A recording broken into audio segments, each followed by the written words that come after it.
Hello students, welcome to physics bookie.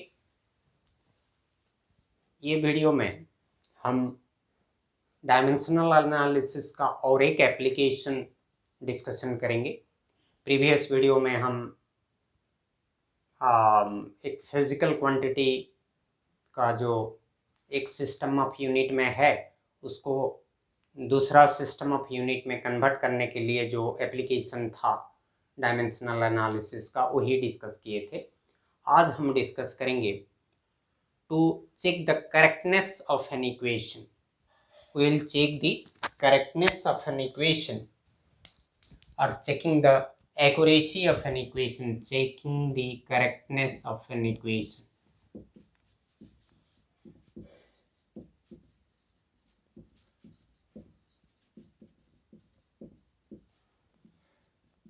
Of an equation in physics.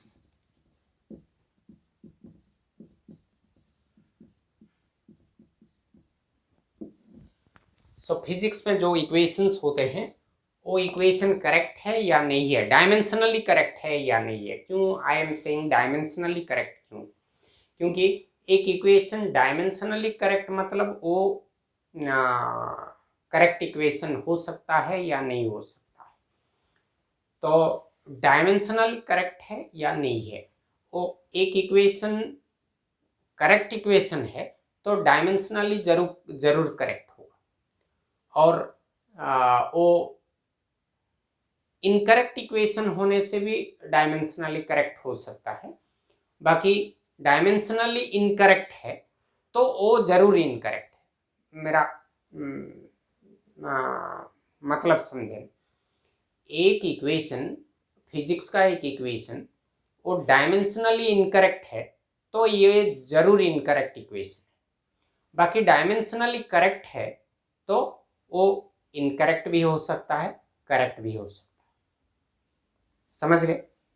तो suppose इसको कैसे test करते हैं, हमारे पास एक प्रिंसिपल यूज होता है, प्रिंसिपल ऑफ होमोजेनिटी।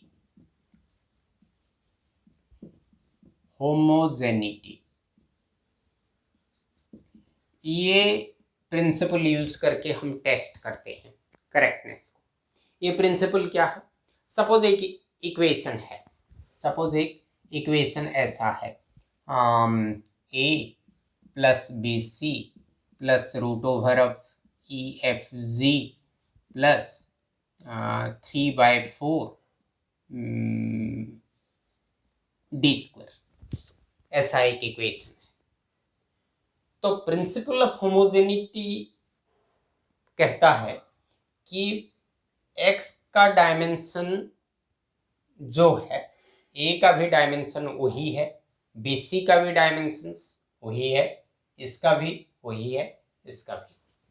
मतलब एक इक्वेशन में जितने भी टर्म होंगे सभी टर्म का डायमेंशंस इक्वल हुआ तो वो इक्वेशन डायमेंशनली करेक्ट है। सपोज एक इक्वेशन हम लेते हैं, x is equal to a plus B T plus C T square, ये एक इक्वेशन दिया हुआ है। हमको सपोज पूछा गया है कि ए और बी और सी का डायमेंशंस क्या होगा, और दिया हुआ है कि x is in metre and t is in second. x metre में है और t सेकेंड में है, तो a b c का डायमेंशंस क्या होगा? तो हमारा प्रिंसिपल ऑफ होमोजेनिटी के हिसाब से इसका डायमेंशंस जो है, इसका वही है, इसका वही है, सभी टर्म का सेम है। तो हमको दिया हुआ है x मीटर में है, तो a का मीटर का डायमेंशंस मतलब क्या होगा? m0 l1 t0, right. तो x का डायमेंशंस इतना है, तो हमारा इसका भी डायमेंशंस m0 l1 t0 होगा।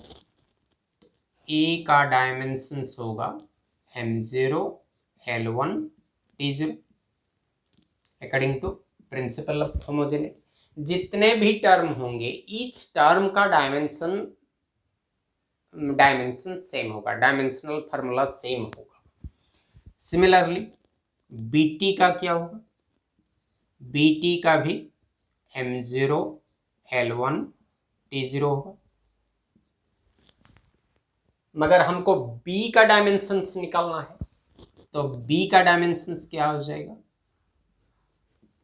ये t यहाँ डिवाइड कर लो, m0 L1 T0 और डायमेंशंस ऑफ t। तो t का dimensional formula m0 L1 T0 यहाँ T1, तो क्या आ जाएगा m0 L1 T-1, b का मिल गया। सिमिलरली हम CT², ये CT² का डायमेंशनल फार्मूला x के साथ सेम होगा, तो x का डायमेंशनल फार्मूला और CT² का डायमेंशनल फार्मूला सेम है। तो x का है m0 L1 T0, m0 L1 T0, ये CT² के साथ सेम है। तो C का डायमेंशनल फार्मूला क्या होगा, ये T² यहाँ डिवाइड हो जाएगा, m0 L1 T0 divided by T²। तो इसको ऐसे लिख लेता हूँ T²। तो C का डायमेंशनल फार्मूला क्या आएगा, m0 L1 T-2। इसको सिंप्लीफाई करने से C का डायमेंशनल फार्मूला आ जाएगा। तो ये है प्रिंसिपल ऑफ होमोजेनिटी। सपोज एक इक्वेशन दिया हुआ है, वो करेक्ट है या नहीं है। सपोज दिया हुआ है S is equal to ut plus half at²। एक वेल नोन इक्वेशन है, ये मोशन चैप्टर में है। ये S है distance travelled bye a body, this is distance. ये है इनिशियल वेलोसिटी, u है इनिशियल वेलोसिटी का सिंबल। मतलब जब हमने ऑब्जर्वेशन शुरू किए उस वक्त उसका वेलोसिटी u था, और t है टाइम, और हाफ तो एक कांस्टेंट क्वांटिटी है, और a है एक्सेलरेशन। तो ये इक्वेशन डायमेंशनली करेक्ट है या नहीं है हमको मालूम करना है। तो यहाँ तीन टर्म है, तो ईच टर्म का डायमेंशनल फार्मूला लिखते हैं, m0 L1 T0 ये डिस्टेंस का, और इसका ut, u है वेलोसिटी, वेलोसिटी मतलब m0 L1 T-1, और ये टाइम है, टाइम का T1, इसको प्रोडक्ट कर लो, m0 L1 T-1 T1 T0, दोनों का सेम आ गया। अभी तीसरा हाफ at² का निकालते हैं, हाफ at²,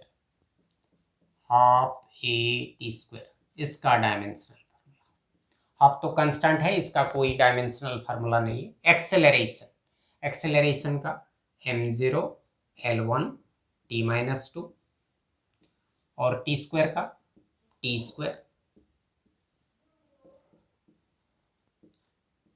तो इसको सिंप्लीफाई करने से m0 L1 T-2 T2 T0, तीनों सेम हो गए।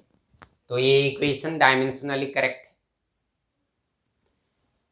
तो मैं जो पहले बोला, एक इक्वेशन डायमेंशनली करेक्ट मतलब वो करेक्ट इक्वेशन हो सकता है, नहीं हो सकता, मगर वो डायमेंशनल इनकरेक्ट हुआ तो इक्वेशन इनकरेक्ट है।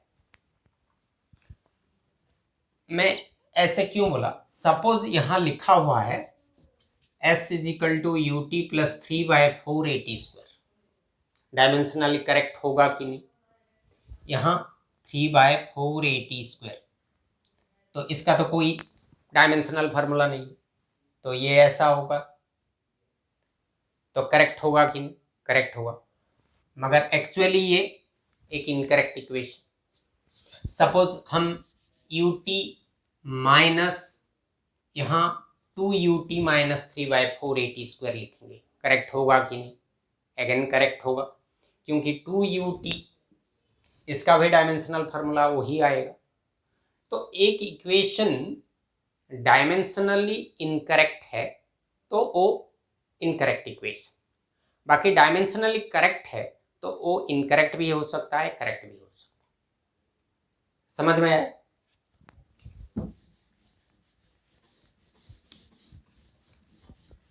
सपोज एक इक्वेशन और एक मैं और एक क्वेश्चन एग्जांपल लेता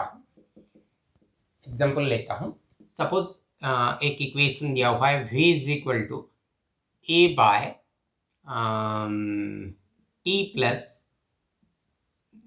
b, ऐसा एक इक्वेशन दिया हुआ। ये v है वेलोसिटी और t है टाइम।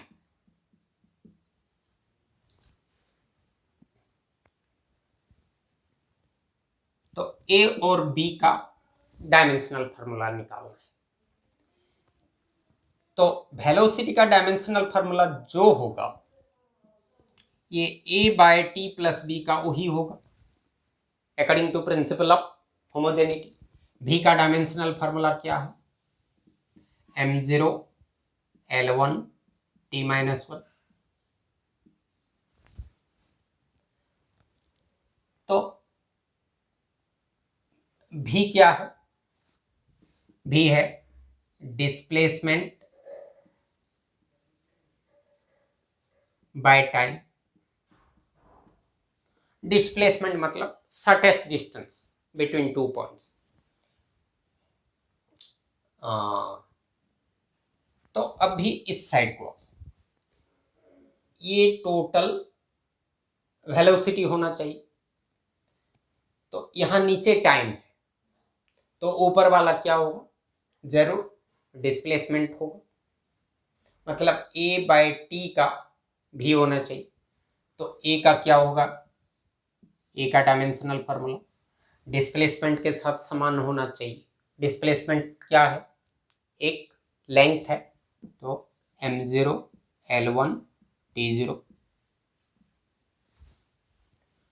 और ये t प्लस बी t के साथ ऐड हुआ है, तो t का डायमेंशनल फार्मूला टाइम का है, तो b का भी टाइम का डायमेंशनल फार्मूला होगा। So it is m0 l0 t1। तो इसी तरह कोई भी इक्वेशन दिया हुआ है तो हम उसका डिफरेंट जो